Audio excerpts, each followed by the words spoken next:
नमस्कार दोस्तों, आप सभी का बहुत बहुत स्वागत है हमारे सबसे बड़े न्यूज चैनल में, जहां हम आपके लिए लेकर आते हैं देश और दुनिया से जुड़ी बड़ी खबरें, मुख्य समाचार और काम की खबरें। हर एक खबर जान लेना आप लोगों के लिए बेहद ही जरूरी है, इसलिए आप वीडियो को शुरू से लेकर आखिर तक जरूर देखिए। तो चलिए दोस्तों, हम सबसे पहले देश में फैली चीनी महामारी के ताजा आंकड़ों के बारे में आपको बता देते हैं। देश भर में पिछले 24 घंटों में 57,120 कोरोना वायरस के नए मामले सामने आए हैं, जबकि इस वायरस की वजह से पिछले 24 घंटों में 764 लोगों की मौत हो चुकी है। और इसके साथ ही देश में कोरोना वायरस के कुल मामलों की संख्या 17 लाख के करीब पहुंच चुकी है, जो कि एक बेहद ही दुख की खबर है। इसके साथ ही चलते अगली बड़ी खबर की तरफ है। चीन की नई चाल। चीन ने अफगानिस्तान और बांग्लादेश से बोला, पाकिस्तान जैसे बनो, हम आपको कोरोना की वैक्सीन भी देंगे और आर्थिक मदद के तौर में पैसे भी देंगे। चीन ने पाकिस्तान को अपना अच्छा पड़ोसी देश बताते हुए कहा कि अच्छा पड़ोसी मिलना खुश नसीब होता है। दोनों देशों के सहयोग से सीखते हुए अफगानिस्तान और नेपाल को भी कोरोना आर्थिक गतिविधियों और आपसी संवाद को लेकर चीन के साथ ही रहना चाहिए, चीन के साथ अच्छी पहल करनी चाहिए और चारों देशों को एक दूसरे का सहयोग करते हुए एक दूसरे के लिए सहायता के रास्ते खोलने चाहिए। सीमा पर भारत के साथ तनाव के बीच चीन नई चाल चल रहा है। चीन की कोशिश है कि वो भारत के पड़ोसी देशों को अपने साथ करके भारत को चारों तरफ से घेरना चाहता है, भारत को कमजोर करना चाहता है। इस मकसद को अंजाम देने के लिए चीन ने पाकिस्तान, अफगानिस्तान, नेपाल के विदेश मंत्रियों के साथ वर्चुअल बैठक भी की। मीडिया रिपोर्ट्स के अनुसार इस बैठक में कोरोना वायरस महामारी, आर्थिक मदद और चीन की महत्वाकांक्षी परियोजना बेल्ट एंड रोड को लेकर चर्चा हुई है, जहां पर चीन ने पाकिस्तान की मिसाल दी है कि हमारे साथ रहने से पाकिस्तान को भी कितना फायदा हो रहा है। इसलिए जो बांग्लादेश और अफगानिस्तान है वो भी यदि हमारे साथ रहेंगे, हमारे साथ यदि अच्छे संबंध बनाते हैं, तो हम उन देशों का अच्छा सहयोग करेंगे। इसके बाद मैं आपको बता दूं कि चीन के विदेश मंत्री ने कोरोना वायरस महामारी के नियंत्रण को लेकर पाकिस्तान चीन की साझा पहल की मिसाल भी दी, साथ ही एक दूसरे को आयरन ब्रदर्स भी बताया। चीन ने बाकी देशों को भी पाकिस्तान की राह पर चलने की सलाह दी, जिसके बाद में चीन ने जो भारत के पड़ोसी देश है बांग्लादेश और अफगानिस्तान है, उनको अपने पक्ष में करना चाहता है और भारत को चारों तरफ से घेरना चाहता है। लेकिन भारत को रूस, अमेरिका, ऑस्ट्रेलिया और ब्रिटेन और जापान जैसे शक्तिशाली देशों का साथ मिल रहा है, इसलिए भारत को घबराने की कोई भी जरूरत नहीं है। इसके साथ ही चलते अगली बड़ी खबर की तरफ है, लेकिन इससे पहले आप हमारे YouTube चैनल को सब्सक्राइब करके पास वाले बेल आइकन को जरूर दबाइए, ताकि आपको समय समय पर ऐसी महत्वपूर्ण खबरें मिलती रहे।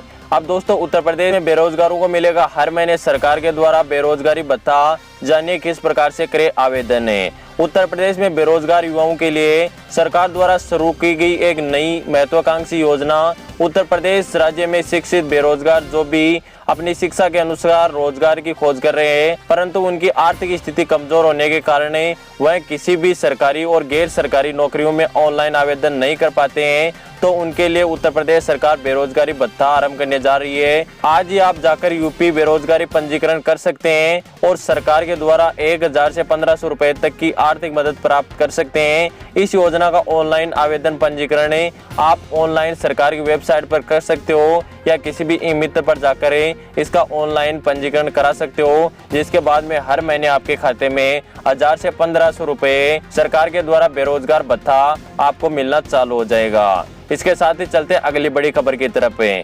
धीरे धीरे कोरोना वायरस से जंग जीतने जा रहा है भारत में ठीक हुए मरीजों की संख्या बढ़ी और रिकवरी रेट में हुआ इजाफा। पीएम मोदी ने अपने संबोधन में कहा कि तमाम सावधानियों के साथ हवाई जहाज उड़ने लगे हैं, धीरे धीरे उद्यान भी चलना शुरू हो गए हैं, यानी अर्थव्यवस्था का एक बड़ा हिस्सा अब चल पड़ा है। ऐसे में हम ज्यादा सतर्क रहने की आवश्यकता है। 2 गज की दूरी के नियम की पालना करें, मुंह पर मास्क लगाने की बात भी उन्होंने कही। इन सारी बातों की पालना करें जिससे कि भारत जल्दी कोरोना वायरस से उबर सके। भारत में अब तक कोरोना वायरस से संक्रमित कुल मामलों की संख्या 17 लाख के करीब है, जिनमें से 10 लाख मरीज ठीक होकर घर जा चुके हैं और बाकी कोरोना एक्टिव मरीजों का अभी इलाज चल रहा है। लगातार भारत में कोरोना वायरस से ठीक हुए मरीजों की संख्या में इजाफा हो रहा है, बढ़ रही है और जो मृत्यु दर है वो लगातार घट रहा है। इसको देखकर लगता है कि भारत जल्दी कोरोना वायरस से पीछा छुड़ा लेगा। दोस्तों, आपको क्या लगता है भारत में कोरोना वायरस कब तक खत्म हो सकता है? आप हमें नीचे कमेंट करके जरूर बताएगा। साथ ही जो कोरोना योद्धा है, जो कोरोना से लड़ने वाले डॉक्टर है, उनके लिए आप इस वीडियो को एक लाइक जरूर कीजिएगा। इसके साथ ही चलते अगली बड़ी खबर की तरफ है। अमेरिका में न्यूयॉर्क टाइम्स स्क्वायर पर 5 अगस्त को दिखेगी भगवान राम की भव्य तस्वीर, भव्य प्रतिमा। जश्न की तैयारी। अयोध्या में 5 अगस्त को श्री राम मंदिर भूमि पूजन को लेकर पूरे देश में उत्साह है। इस बीच में अमेरिका में भी 5 अगस्त को राम मंदिर भूमि पूजन के मौके को भव्य बनाने की तैयारी है। 5 अगस्त को न्यूयॉर्क की प्रतिष्ठित टाइम्स स्क्वायर पर भगवान राम की भव्य तस्वीरें प्रदर्शित की जाएगी। इसके साथ ही टाइम्स स्क्वायर पर राम मंदिर की 3D तस्वीरें भी दिखाई जाएगी। इस आयोजन को बेहद भव्य तरीके से आयोजित करने की तैयारी अमेरिका में भी चल रही है। मैं आपको बता दूं कि जो टाइम्स स्क्वायर है वो अमेरिका की सबसे प्रसिद्ध बिल्डिंग है, जहां पर LED के माध्यम से भगवान राम के 3D तस्वीरें भी दिखाई जाएगी। साथ ही जो आयोजन का कार्यक्रम होता है वो वहां पर अमेरिका में ऑनलाइन दिखाया जाएगा। गौरतलब है कि अयोध्या में भगवान राम के भव्य मंदिर की आधारशिला 5 अगस्त को रखी जाएगी। अयोध्या में प्रधानमंत्री नरेंद्र मोदी श्री राम मंदिर के लिए भूमि पूजन 5 अगस्त को दोपहर को 12:15 पर करेंगे। दोस्तों, आपका राम मंदिर बनने के बारे में क्या कहना है, आप हमें नीचे कमेंट करके जरूर बताएगा। इसके साथ ही चलते अगली बड़ी खबर की तरफ है। भारत की ओर से चीन को एक और बड़ा झटका। भारत ने चीन से कलर टीवी खरीदने पर लगाया प्रतिबंध।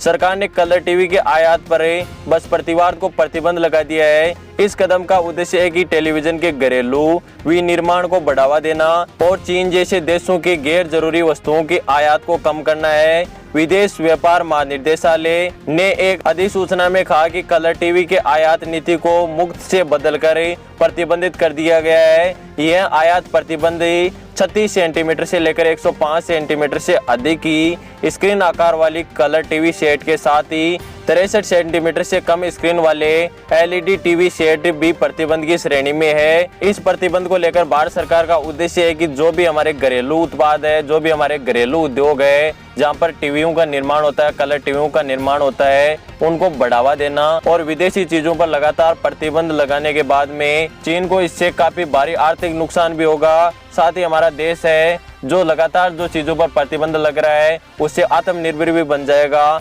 दोस्तों, भारत सरकार के इस कदम से यदि आप खुश है तो आप हमें कमेंट करके जरूर बताएगा। इसके साथ ही चलते हैं अगली बड़ी खबर की तरफ। 5 अगस्त से इन राज्यों में हो सकती है भारी बारिश। मौसम विभाग के अनुसार पंजाब, हरियाणा, राजस्थान, पूर्वी उत्तर प्रदेश, नागालैंड, असम, मणिपुर, मिजोरम, नई दिल्ली, चंडीगढ़, बिहार, मेघालय, अरुणाचल प्रदेश, उत्तराखंड समेत देश के कई क्षेत्रों में मध्यम बारिश होने की संभावना है। साथ ही दिल्ली NCR में गर्जन के साथ मध्यम बारिश होने की संभावना है। इसके साथ ही चलते हैं अगली बड़ी खबर की तरफ। पेरेंट्स के लिए खुशखबरी। लॉकडाउन में स्कूल फीस मुद्दे पर हाईकोर्ट ने सुनाया अहम फैसला। छत्तीसगढ़ हाईकोर्ट ने लॉकडाउन के दौरान अभिभावकों से वसूली जाने वाली स्कूल फीस को लेकर बड़ा फैसला सुनाया है। कोर्ट ने सोमवार को राज्य शासन के उस आदेश को निरस्त कर दिया जिसमें कहा गया था कि निजी स्कूल लॉकडाउन के दौरान फीस की वसूली स्थगित रहेगी और शिक्षकों को वेतन देना पड़ेगा। अधिवक्ता आशीष श्रीवास्तव ने मंगलवार को इस संबंध में जानकारी देते हुए कहा कि छत्तीसगढ़ हाईकोर्ट के एकल पीठ ने स्कूल फीस से जुड़े राज्य शासन के आदेश को निरस्त कर दिया है, लेकिन साथ ही स्कूलों और अभिभावक दोनों को राहत पहुंचाने के लिए लॉकडाउन की अवधि में सिर्फ प्राइवेट स्कूलें ट्यूशन फीस की वसूली कर सकती है और ट्यूशन फीस वसूली करने के आदेश कोर्ट के द्वारा दिए गए हैं और जो नॉर्मल फीस है वो अभी तक स्टूडेंट से प्राइवेट स्कूल ने जब तक लॉकडाउन नहीं खुलेगा तब तक नहीं वसूल सकती। इसके साथ ही चलते अगली बड़ी खबर की तरफ। कोरोना वायरस को देखते हुए भारतीय रेलवे ने किया अपने नियमों में बदलाव। अब ट्रेन में बैठने से 90 मिनट पहले आपको स्टेशन पहुंचना होगा। कोरोना संकट में यात्रियों की सुरक्षा के लिए भारतीय रेलवे ने अपने नियमों में बदलाव किया है। रेलवे प्रशासन ने कहा है कि यात्रियों को 90 मिनट पहले स्टेशन पहुंचना जरूरी है। ऐसा इसलिए क्योंकि स्टेशन पर पहुंचने के बाद में यात्रियों की थर्मल स्क्रीनिंग की जाएगी। रेलवे ने साफ तौर पर कहा है कि बिना थर्मल स्क्रीनिंग और सैनिटाइज के यात्रियों को ट्रेन में बैठने की अनुमति नहीं दी जाएगी, चाहे फिर उनकी ट्रेन निकली जाए। 90 मिनट पहले आपको स्टेशन पर पहुंचना होगा। उसके बाद में आपके हाथों को सैनिटाइज किया जाएगा और आपका जो तापमान है वो भी नापा जाएगा। साथ ही आपके पास यदि मास्क है तो ठीक है, नहीं रेलवे के द्वारा आपको मास्क उपलब्ध कराया जाएगा और उसके बाद में आपको रेल में बैठने की अनुमति दी जाएगी। अगर आप रेल में बैठने से 15 मिनट पहले 20 मिनट पहले पहुंचते हो तो आपको रेल में बैठने नहीं दिया जाएगा। यह भारतीय रेलवे का नया नियम है। अगर आप रेल में यात्रा करना चाहते हो या रेल में यात्रा करने की सोच रहे हो तो इन नियमों को ध्यान में रखते हुए स्टेशन पर पहुंचे। फिलहाल के न्यूज के वीडियो में दोस्तों इतना ही। उम्मीद करता हूं कि आपको दी गई जानकारी पसंद आई होगी। वीडियो पसंद आया तो लाइक जरूर कीजिएगा। आगे भी हमारी वीडियो देखना चाहते हो, ऐसी महत्वपूर्ण खबरें जानना चाहते हो तो अभी हमारे यूट्यूब चैनल को सब्सक्राइब करके पास वाले बेल को दबा के ऑल नोटिफिकेशन को ऑन जरूर कीजिए ताकि आपको ऐसी महत्वपूर्ण खबरें समय समय पर मिलती रहे। मैं मिलता हूं आपको किसी नेक्स्ट न्यूज वीडियो में। तब तक के लिए धन्यवाद। जय हिंद, वंदे।